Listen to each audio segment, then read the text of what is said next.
PGT की तैयारी करने वाले मेरे सभी प्रिय साथियों को मेरा प्यार भरा नमस्कार।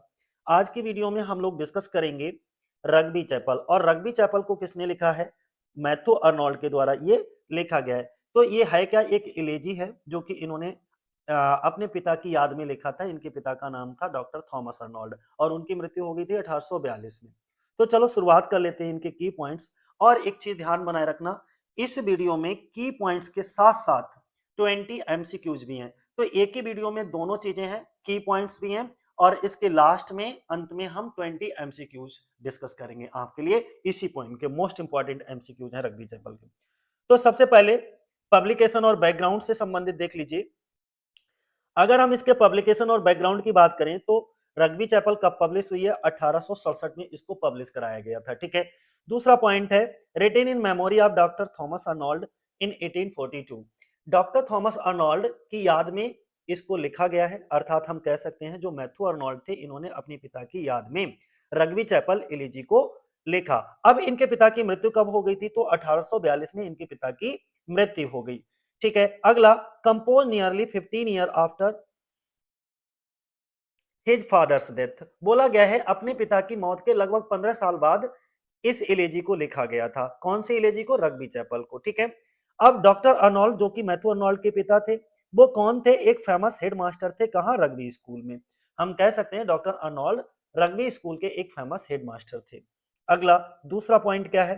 बोला जॉनर और फॉर्म से रिलेटेड देख लीजिएगा। तो इसका जॉनर क्या है और फॉर्म क्या है? तो ये एक शोक गीत तो है लेकिन पोस्टरल नहीं है। ठीक है। तो खाली इलेजी है, an elegy has a religious and hymn like tone. अब इसमें क्या है? इसका जो टोन है वो धार्मिक और भजन जैसा है। ठीक है। नेक्स्ट पॉइंट क्या है? Combines personal grip with moral reflection. अब इसमें जो निजी दुख होता है उसको नैतिक सोच के साथ जोड़ते हैं ये। नेक्स्ट हम इसके तीसरे पॉइंट पे बात करेंगे इसके सेंट्रल थीम की। तो मॉरल एंड स्पिरिचुअल लीडरशिप दिखाई जाती है। मॉरल एंड स्पिरिचुअल यानी कि नैतिक और आध्यात्मिक लीडरशिप, सही काम में विश्वास, फेथ इन राइटियस एक्शन। फिर इसके बाद में कर्तव्य और लगन की बात करते हैं हम लोग, यानी कि ड्यूटी एंड परजरब्रेंस की बात करेंगे। फिर struggle of life as a moral battle, मतलब जीवन का संघर्ष एक नैतिक लड़ाई के रूप में। और अगला last, inspiration for future generation, आने वाली पीढ़ियों के लिए प्रेरणा, इंस्पिरेशन है। मोरल आइडियाज इस पोइम के अंदर क्या क्या है जरा समझ लीजिएगा। Life is compare to a battle और मार्च। बोला गया है कि जीवन की तुलना एक लड़ाई या मार्च से की गई है।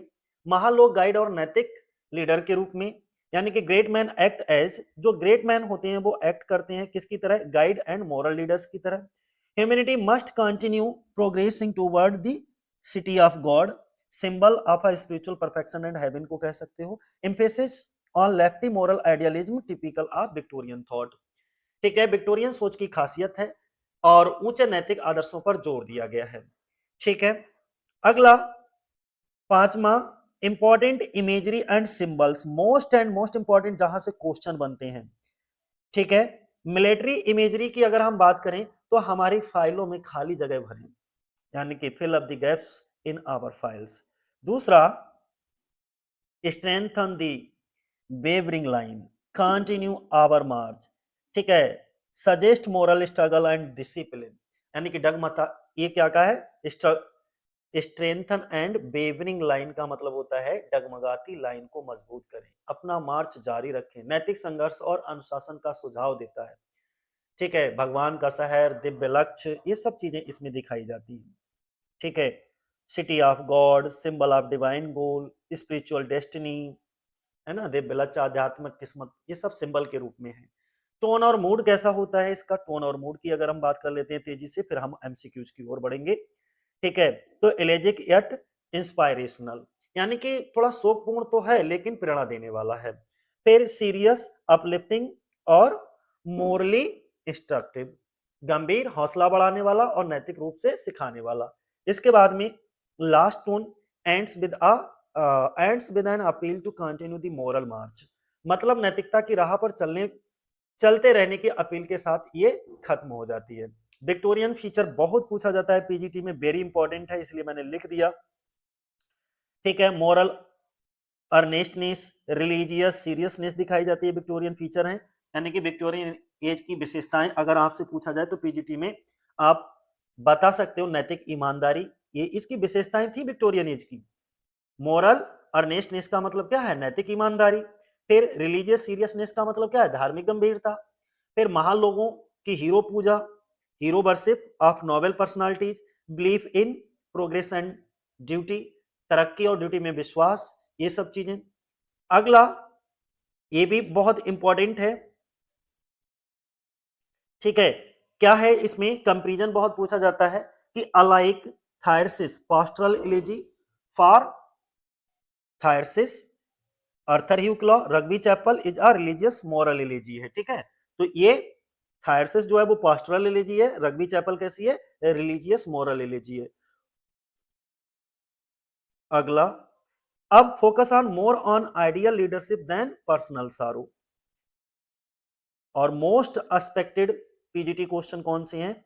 ये वाले, जिनमें आप एक बार सबको देख लो, ये मोस्ट इंपॉर्टेंट है, जहां से आपसे पूछा जा सकता है।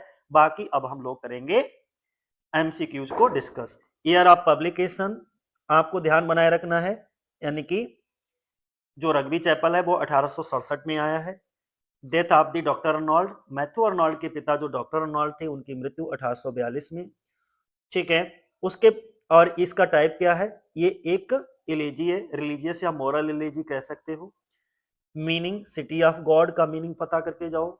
मिलिट्री का इमेजरी के रूप में, central theme moral and spiritual leadership.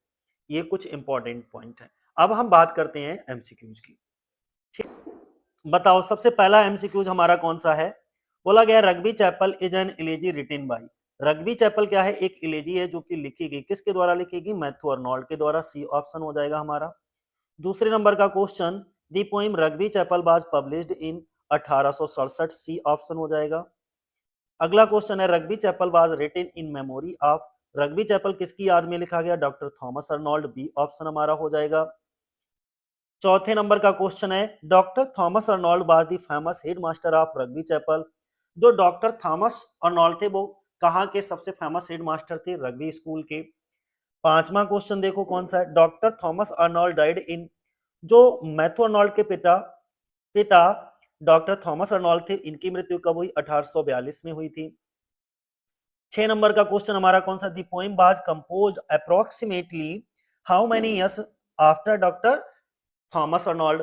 मतलब यह है कि यह कविता डॉक्टर अर्नोल्ड की मौत के लगभग कितने साल बाद लिखी गई? तो सबको पता है 15 साल बाद लिखी गई।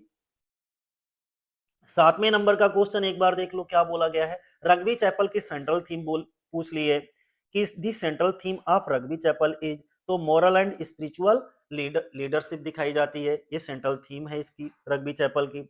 Tone of the poem is mainly, यानी कि इस पोइम की टोन क्या है? तो इस पोइम की दोस्त एलेजिक और इंस्पायरेशनल टोन दिखाई जाती है। 9 नंबर का क्वेश्चन हमारा क्या है, the poem emphasize doctor Arnold as a symbol of, तो moral strength and guidance, C option हमारा हो जाएगा। पोइम में डॉक्टर अर्नोल्ड को एक सिंबल के तौर पर दिखाती है, तो मोरल स्ट्रेंथ और गाइडेंस के सिंबल के तौर पर। 10 नंबर का क्वेश्चन है हमारा, the Rugby Chapel belongs to which literary period. Rugby Chapel किस लिटरेरी पीरियड से रिलेटेड है? तो विक्टोरियन एज, सी ऑप्शन हमारा हो जाएगा। अगला क्वेश्चन है कि दी या fill up the gaps in our file suggest, ये किस चीज को? मिलिट्री इमेजरी को सजेस्ट करता है, बी ऑप्शन हो जाएगा। बातें समझ रहे हैं? ये हमारी फाइलों की खाली जगह भरते हैं, मतलब मिलिट्री इमेजरी यूज किया गया है इसमें। अगला 12 नंबर का, स्ट्रेंथन दी बेबरिंग, ये किसको इंप्लॉय करता है? डगमगाती लाइन को मजबूत करो का मतलब क्या है? यानी कि नैतिक बढ़ावा की बात की गई है, मोरल इनकरेजमेंट।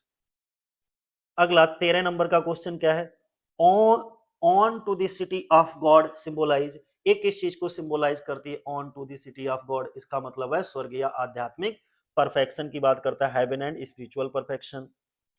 14 नंबर का क्वेश्चन है, the appeal at the end of the poem is, यानी कि पोइम के अंत में क्या अपील की गई है? तो कविता के आखिर में अपील है प्रेरणा देने वाला और हौसला बढ़ाने वाला, इंस्पायरिंग और अपलिफ्टिंग, सी।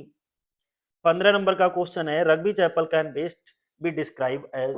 रग्बी चैपल को सबसे अच्छे तरीके से कैसे बताया जा सकता है? एक धार्मिक भजन जैसा शोक गीत, a religious him like elegy.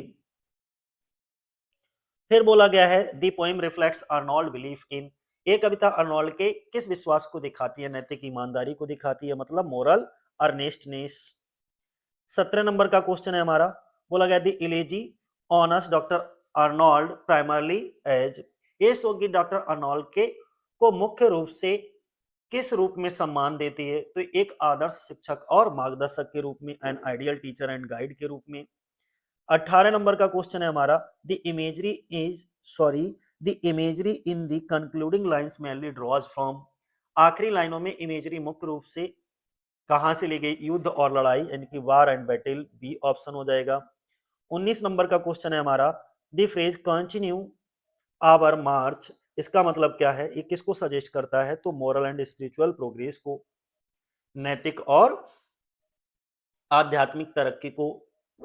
और आज की वीडियो का आखिरी question, Rugby Chapel expresses Arnold's. Rugby Chapel Arnold के किस विश्वास को दिखाता है? तो नैतिकता में विश्वास, लीडरशिप होता है, तो फेथ इन मोरल लीडरशिप, जो मोरल लीडरशिप होती है उसमें विश्वास दिखाती है कोई। ठीक है, तो चलो आज के लिए इतना ही। जय हिंद, जय भारत साथियों।